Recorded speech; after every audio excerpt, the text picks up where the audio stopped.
Estamos en el siglo XIX. Finalizada la Guerra de Secesión en Estados Unidos, muchos artistas norteamericanos emigran a Europa para formarse, para adquirir un nombre. ¿Pero a dónde van? A la nueva capital artística, a París. Los antiguos centros del arte, como Roma, como Londres, incluso ya eran cosa vieja. Ahora nos encontramos con John Singer Sargent, que en realidad era florentino.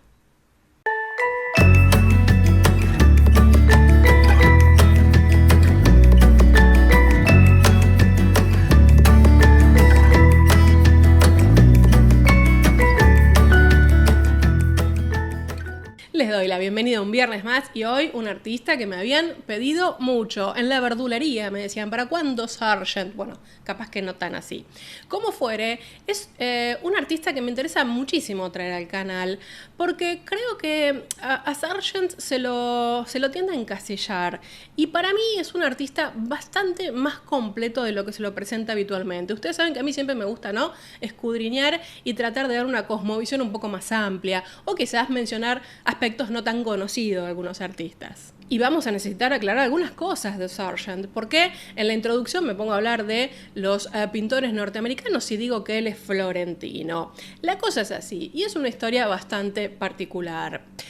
Los padres de Sargent son americanos. El padre era un First William, se llamaba, era un cirujano ocular en un hospital en Filadelfia. Su madre era una pintora aficionada.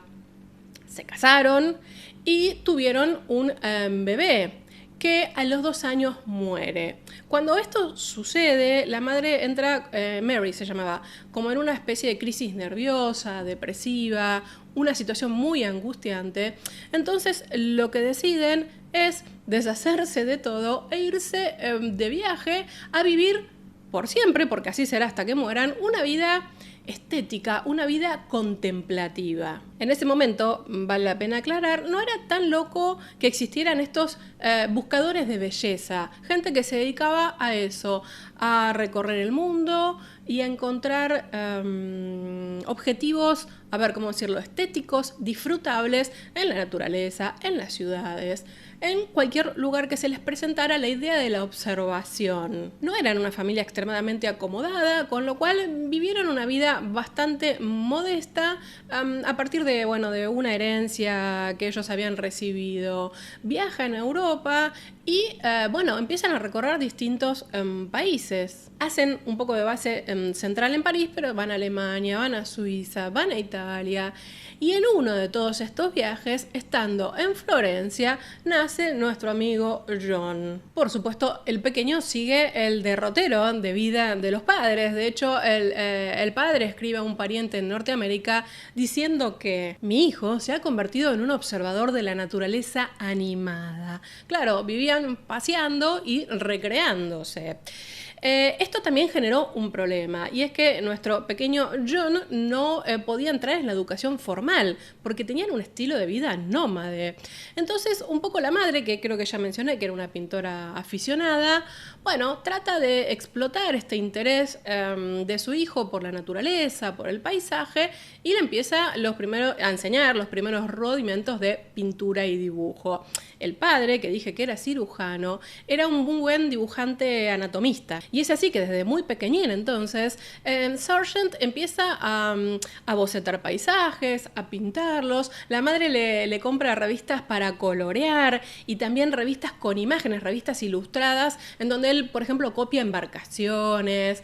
Se vuelve un gran observador. Cuando llega a los 18 años, ya Sargent era un hombrecito hecho y derecho súper cosmopolita, además de hablar inglés, que era su lengua nativa, hablaba italiano, hablaba francés, hablaba alemán. Por cierto, no me quiero olvidar que también gustaba mucho de la música y tomó clases, lecciones de música, incluso llegó a dar algún concierto de piano. Por otro lado, no podemos olvidar que estando en Europa con una madre tratando de fomentar fuertemente la beta artística de John, fue a conocer a los grandes maestros y a copiarlos y a estudiarlos. Pero ¿qué pasó?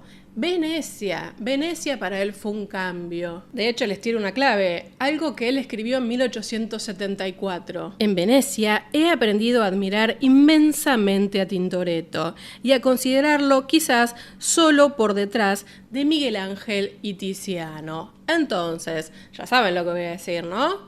Predominancia del color antes que el dibujo, la mancha, la intensidad natural de la representación. Ese mismo año de la cita, él va a instalarse a París para formarse como artista, como pintor. Ahora, pensemos París, capital del refinamiento burgués. Ya estaban los bulevares, ¿no? Del Barón de Haussmann, la gente paseando por ahí, el flaneísmo, ¿no? Mirar, observar la vida, refinamiento culinario, refinamiento artístico, una vida muy animada, mucha cultura, el París moderno. Se imaginan entonces que este era el lugar ideal para un jovencito como Sargent, con toda su formación y con todo ese derrotero que había tenido en su vida. Y también, como dije, era el lugar ideal para todos los artistas que se quisieran formar en ese momento y, por supuesto, para los norteamericanos. Hay que decir algo, superada la guerra de secesión, como lo dije al inicio, bueno, ¿qué pasa en Estados Unidos? O sea, hay una etapa de prosperidad, de construir el país, del pionerismo, ¿no? De las grandes industrias que empiezan a formarse. Bueno, clase alta, burguesía muy rica. ¿Qué no tiene esa burguesía rica? La densidad histórica de Europa.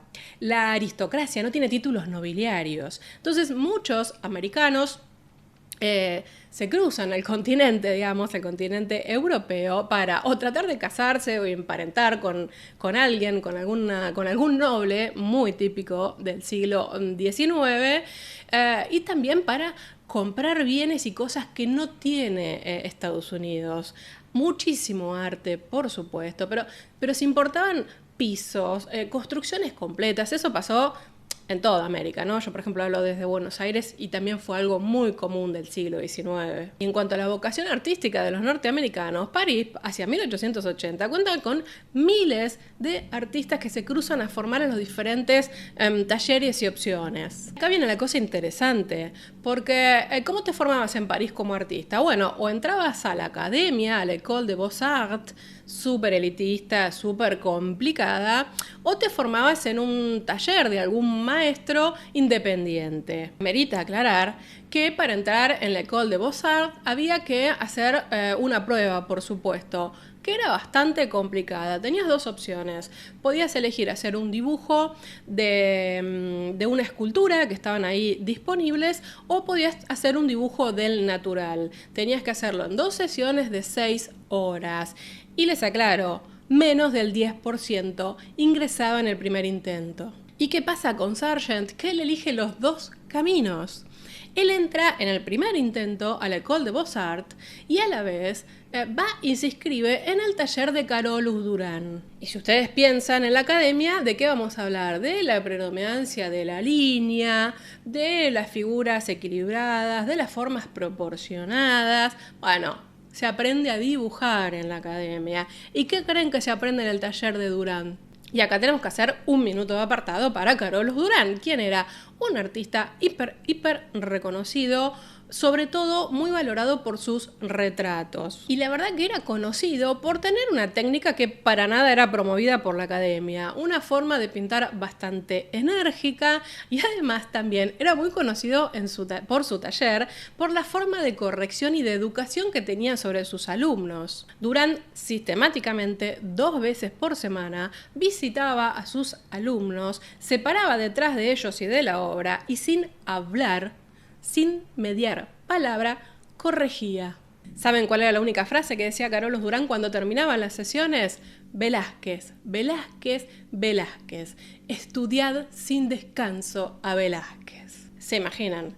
Duran tenía como principio básico de sus retratos y de su forma de enseñar la pintura a la prima, es decir, no hacer dibujo previo, sino directamente trabajar sobre el lienzo. Algo que, por supuesto, ustedes imaginarán, era lo que hacía Velázquez. Voy a aclarar algo que para mí siempre vale la pena cuando digo pintura a la prima. Eso no significa que el pintor sea un desquiciado que agarra un pincel y se tira sobre el lienzo a hacer cualquier cosa. Siempre hay una mirada compositiva sobre el lienzo.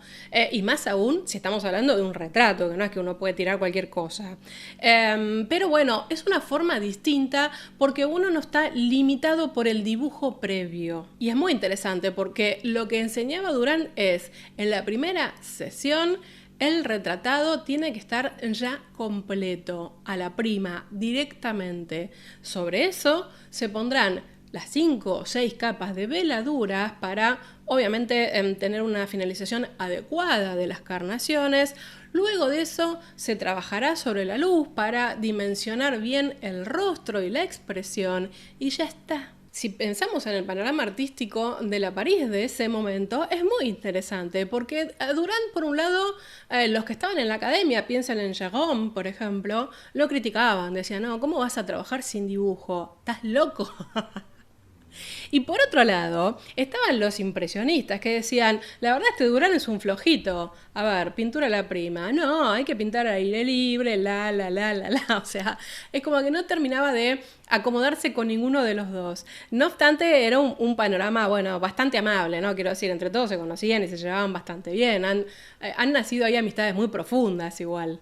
Y si me tomo un minuto para describir todo esto, es porque tenemos que también ubicar a Sargent en esta especie de híbrido exquisito, voy a decirlo para mí, en donde, fíjense, tenemos como 3-1 ya a esta altura, ¿no? Por un lado tenemos la academia y el dibujo, y a él le gustaba. Pero por otro lado, ¿a quién tenemos? Vamos a recuperar Tintoretto, Velázquez y Durán. La vida hecha color, digámoslo así. ¿Y qué creen? Sargent, por supuesto, fue el discípulo más destacado de Durán y un gran discípulo de la academia. Y también él entra en contacto con todo el panorama artístico de París y hace grandes amistades. Miren quiénes: Degas, Manet, Whistler, es decir, había un poco de todo. Teníamos una rama un poco más impresionista y teníamos una rama un poco más academicista. Cuando Sargent empieza ya de una manera más profesional a dedicarse a la pintura, curiosamente, sigue bastante el legado de la madre. Se dedica mucho al paisaje, a la montaña, a las marinas. Luego de eso, y muy probablemente por la influencia de Carolus Duran, bueno, él se dedicará fuertemente al retrato. Y ustedes dirán, ¿por qué un destaque de este tipo no se dedica a la pintura de historia, que era la que en ese momento era importante? Bueno, el mundo estaba cambiando y evidentemente Sargent hacía un poco lo que se le daba la gana y lo que le convenía, porque la verdad es que el retrato era lo que daba de comer. Para resumir todo esto, algunos dicen, a mí me parece muy válido, que él de su madre adoptó el gusto por la naturaleza y que de Durán adoptó el gusto por la naturaleza humana. Y con todas estas ideas en mente ya podemos ir a ver cómo él plasmó todo esto. Puntualmente para hoy traje obras de entre 1880 y 1882, muy tempranas de él, y que quizás no tienen tanto foco en el retrato, aunque vamos a ver algún ejemplo, porque me interesa recuperar, mejor lo vamos viendo y se lo voy contando. Hacia 1879, cuando él finaliza la formación con Durán, ¿qué es lo primero que hace nuestro amigo Sargent? Se va de viaje. ¿A dónde va? A España. Se tomó su buen tiempo en las salas de Velázquez del Museo del Prado e hizo por lo menos 10 copias de Velázquez. Cuando regresa a París, pinta el siguiente retrato grupal: Las hijas de Edward Darley Boyd, también conocido como retrato de niñas. Merece aclarar quién era Boyd. Bueno, un millonario americano que pasaba sus buenas temporadas en Europa y en París, un cosmopolita, que todavía no se sabe muy bien si la propuesta de hacer esta pintura nace de Sargent como objeto, ¿no? Pintar a sus hijas, o nace del propio Boyd. Lo que sí se logró acá, bueno, es una de las primeras obras maestras de Sargent. La obra está localizada en el hall del apartamento de la familia Boyd que tenían en París. Las niñas, las 4, están vestidas con delantales blancos y guardan un cierto orden. La más pequeñita, Julia, está sentada adelante con una muñeca, está jugando. Luego tenemos a Mary Louise, que está parada a un costado y es la que tiene 8 años. Se encuentra de pie a la izquierda. Hacia atrás nos encontramos a Jane y finalmente la más grande, de 14 años, que es Florence. Esta obra es súper interesante por un montón de cosas. Vamos a empezar primero por la parte interpretativa. Se la lee como una progresión de la niñez, de la infancia hacia la adolescencia, por la forma en la que están ubicadas. Por otro lado, cuando vemos a la pequeñita, que está más cercana a nosotros, nos mira directo, está jugando. No hay esta idea de que no hay maldad, hay felicidad, es el mundo de la infancia. Y cuando llegamos a Florence, que es la más grande, vemos que ya está de perfil en realidad, ya no nos mira. Y detrás de ella un fondo más oscuro, ese pasaje a la adultez en el que, bueno, cambia la mirada sobre la vida. Por supuesto, para el momento los críticos de arte lo vieron como en realidad como un mundo feliz de la niñez, las veían a todas como niñas. Es en realidad las corrientes más modernas de interpretación, sobre todo con el psicoanálisis, que empieza, bueno, a encontrarle otra mirada a esto. De hecho, Henry James, en 1887, que es un crítico de arte, lo que él ve ahí lo dice literalmente: un mundo de juego feliz, de niños encantadores. Pero ya avanzado mucho más el siglo, se lo termina viendo como un cuadro que está muy bellamente pintado, pero que tiene una psicología que desconcierta, no está tan claro. De hecho, se ve como que esta progresión hacia la adultez tendría más que ver con una alienación de las niñas a medida que va pasando el tiempo. Y algo que a mí me fascina y es inevitable pensarlo: uno entra a ese hall y las interrumpe, las niñas miran y están esperando. ¿Qué están esperando? Y ahora vamos a meternos a mirar un poco el análisis formal. ¿Qué es lo que pasa con este retrato de grupo? Es raro, es un retrato grupal con formato cuadrado. A ver, incluso ya desde la pintura holandesa, los retratos grupales solían ser horizontales, solían ser apaisados, porque uno de esa manera podía jerarquizar mejor la situación de los personajes. Ahora, ¿qué es lo que hace Sargent? Bueno, se cree, y yo adhiero, que esto es un homenaje claro a las meninas. Y estoy seguro que pensaron en las meninas cuando vieron esta obra. Es más, noten que cuando vemos las meninas, ¿no?, está la infanta con ese búcaro, ¿no?, con ese pequeño jarrón. ¿Y qué hace Sargent acá? Pone 2 jarrones enormes, que por cierto los originales de esos jarrones fueron donados al museo y hoy por hoy están puestos al costado de la obra. Solo para aclarar una cosa, ustedes se imaginan que Sargent había copiado las meninas, ¿no?, entre todas las copias que hizo. Miremos también en relación a esto los espacios, ¿no?, esos espacios profundos, algo que por supuesto también Velázquez lo hace con un juego prácticamente ideal. ¿Y qué más tenemos acá? Bueno, la paleta de colores, esas tonalidades más bien marrones, ocres, un tanto oscuras, con una luz clara, enfocada, que se destacan además con puntos de color, tal cual lo que hacía Velázquez, ¿no? Vemos, por ejemplo, en la niña sentada, la más pequeñita, la muñeca, luego vemos la ropa roja, y así nos vamos moviendo por el espacio. Nos va llevando la mirada hacia ese fondo, igual que lo que hacía Velázquez. También acá ven, o se ve y se asocia, y tiene mucho sentido por el gusto de Sargent, la pincelada de Holst, ¿no?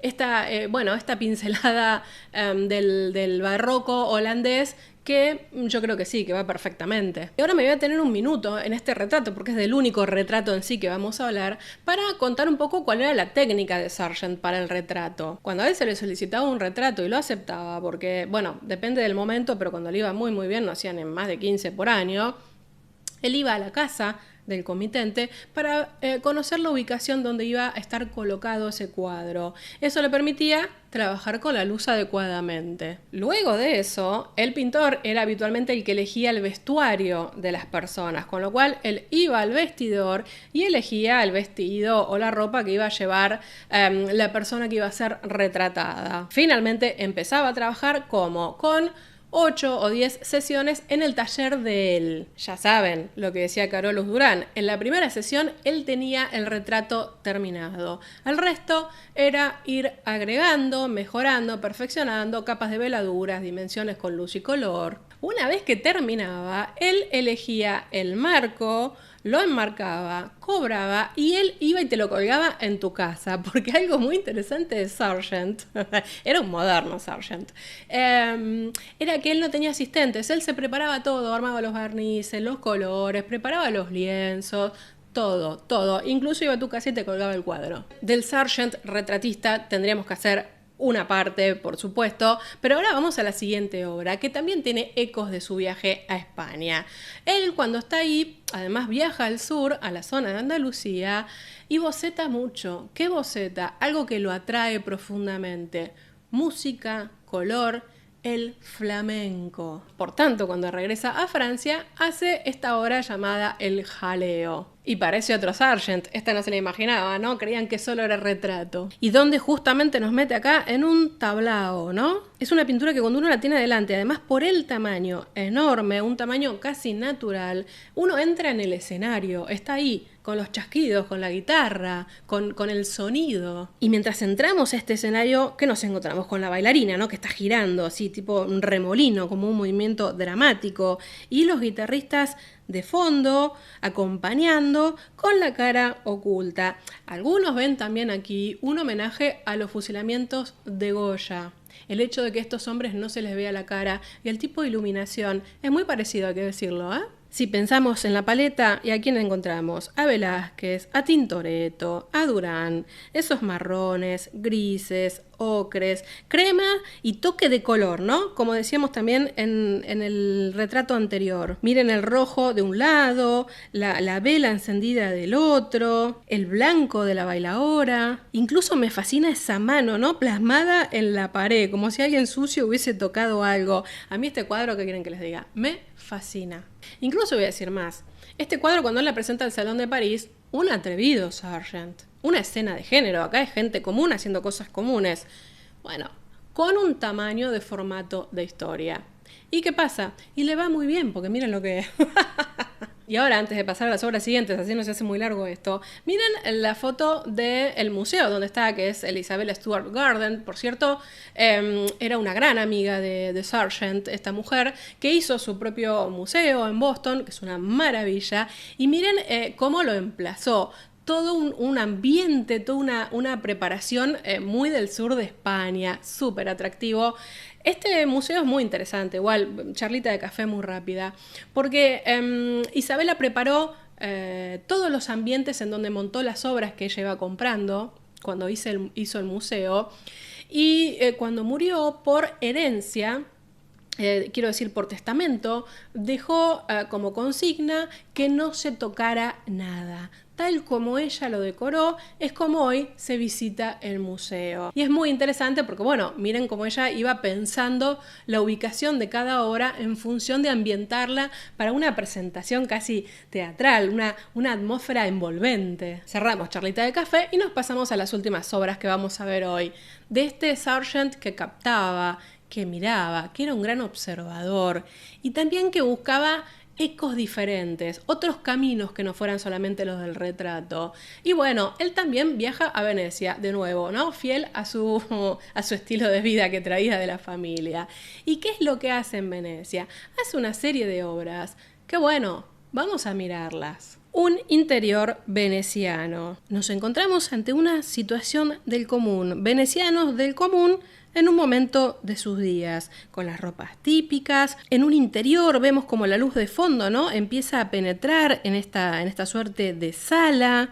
Los toques de color, esos rojos, esos blancos que nos permiten ir recorriendo el espacio, la amplitud de ese espacio. Y acá sí, esa pincelada bocetada de Holst, que tanto le gustaba, de Velázquez, los colores oscuros, ocres. Fíjense estos blancos que excepto en los vestidos, el resto es como una especie de blanco con gris, con un toque de crema, que va construyendo dimensión. No puedo dejar de volver sobre las pinceladas, ¿no? De la ropa, de los mantones, cómo se construyen las texturas y un trabajo a cierta distancia, la diferencia entre un acercamiento y un alejamiento de la obra. algunas pinceladas largas, que van contorneando, que van dando forma, como Velázquez, claro. Y la cosa típica veneciana, ¿no? Porque ¿qué están haciendo estas mujeres? Bueno, están justamente insertando cuentas de vidrio, ¿no? Típico de Venecia. ¿Y por qué también me interesa esta obra y las que vamos a ver? Porque Sargent no va a la Venecia, a ver, turística, a la Venecia que había pintado Canaletto, con esos paisajes de los canales, una belleza, una maravilla, por supuesto, ¿no? Obviamente. Él va y busca otra cosa, busca a la gente común, busca el lugar en donde la gente hace su vida cotidiana, lejos de toda esa cosa tan ampulosa y, a ver cómo decirlo, no sé, y paisajística. Y en ese orden, una calle de Venecia, que cuando la miramos es una callecita cualquiera veneciana, de tal cual una las vive incluso hoy por hoy. Estamos ahí en un pequeño callejón, fíjense las paredes, ¿no? Tipo de yeso que se va cayendo, que se va arruinando, típico por el salitre que hay en Venecia, ¿no? Las paredes se van deteriorando todo el tiempo. Hacia el fondo, el toque de luz, ¿no? En el extremo, un estallido de luz, como nos pasó en la obra anterior. Y luego una situación un poco extraña, esas cosas que hacía Sargent, ¿no? Cómo nos involucraba en la obra. Una mujer está pasando por un umbral de una bodega y nos mira como diciendo: hola, ¿qué hacen por acá? ¿Estaban pasando? El hombre que está frente a ella ni se da cuenta, sigue en lo suyo. ¿Le estará diciendo algo? ¿Se cayó justo porque la señora nos miró a nosotros? Enamora a esta hora. No me digan que no enamora. Y ahora vamos a la última, porque ya a esta altura, si hablo de paleta de colores y pinceladas, me parece como muy obvio. Lo pueden estar anotando ustedes solos, tranquilitos después de todo lo que vimos. Una calle en Venecia. De nuevo, ¿no? Estas improntas que él se trae de Venecia tienen que ver con lo cotidiano, por donde no pasan los turistas, por donde no pasan los ricos, sino la gente del común. La atmósfera es un poco más clara, las paredes están un poco más blancas, pero se va viendo el deterioro que uno experimenta en Venecia todo el tiempo cuando va caminando por allí, las típicas construcciones y también una situación un tanto ambigua. Una jovencita pasa con una expresión un tanto risueña, mirada baja, no se entiende muy bien si ha interactuado o no con esos señores, pero uno la está mirando, mientras otro le habla al señor, ¿no? Al fondo, gente sentada ahí, descansando, tomando algo. Una escena típica callejera. Sargent será un pintor hiper famoso, hiper destacado, por sobre todas las cosas por sus retratos. Ahora, este Sargent, que incluso se podía dar estos gustos y presentar cosas al salón bastante extrañas para ese momento. Piensen que los impresionistas ya estaban, ¿no?, con el Salón de los Independientes y demás porque no le tomaban las horas. Bueno, Sargent tiene un derrotero bastante distinto. Este cóctel perfecto para él de, bueno, estar con la academia y también estar con otra mirada y poder hacer otras cosas. Que yo creo que hacían a su esencia, lo voy a decir claramente, porque si no podría haber hecho cualquier otra cosa. Pero, como suele pasar a veces cuando uno está muy arriba, la fortuna crítica suele jugar malos momentos. Y ese es el caso, o fue el caso de él con el cuadro de Madame X, que se los voy a dejar acá porque lo vimos cuando hablamos de Pentimentis. Bueno, obviamente cuando él presentó este cuadro fue todo un escándalo, no voy a recuperar la historia porque ya la conté justamente, pero bueno, ahí él incluso tuvo que irse de París, se fue a Londres porque la crítica, la sociedad parisina de ese momento, yo creo que, o todos creemos que, no supo entender este cuadro, le pareció que era casi pornográfico lo que había presentado Sargent, y realmente se tuvo que ir porque le estaban comiendo el coco mal. Cuando va a Londres tampoco le va muy bien, porque para los londinenses que era un afrancesado que pintaba en un estilo retratos que a ellos no les gustaba. Bueno, tuvo unas idas y vueltas, finalmente él también logra el éxito en Londres, pero en el medio de todo eso, un poco tratando de escapar, ¿hacia dónde va? Se va hacia el sur de Francia, se va a Giverny. ¿A dónde? A estar con su amigo. Mientras está ahí con Claude Monet, bueno, Monet lo vuelve loco, ¿no? Le dice, vení a pintar al aire libre, vení, ¿no? Su impresionismo a full, vení a hacer esto, y un poco Sargent se engancha, aunque sea para distraerse, vuelve a pintar una serie de paisajes, lo pinta a Claude Monet pintando, esta obra es maravillosa, y fíjense qué diferente de lo que venía haciendo, que ha alejado de todo, mucho más diluidas las pinceladas, mucho más difícil de percibir los contornos y las formas, pero no era lo de él.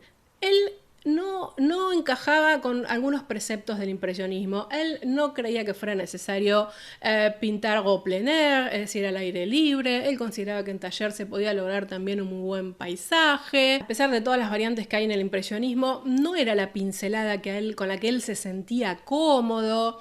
Iba por otro lado. Es ahí de nuevo que vuelve a Londres y le va, bueno, mucho mejor. De hecho, es ahí también que viaja a Estados Unidos y conoce a Isabella Stewart Gardner, que es, incluso él la va a asesorar para comprar obras, ¿no? Que hoy por hoy están en el museo. Bueno, como que se toma un respiro y también ya cuando vuelve a Londres se le hace muy buena fortuna nuevamente, mucho dinero, ya un hombre millonario, con lo cual empieza a hacer un poco lo que se le da la gana. Y una de las cosas más interesantes es que él en un momento deja de hacer retratos, ¿no? Y cuenta por qué. Él decía que lo más difícil de hacer retratos era tratar de darle charla a estos aristócratas durante 10 sesiones, que lo aburría profundamente todo eso.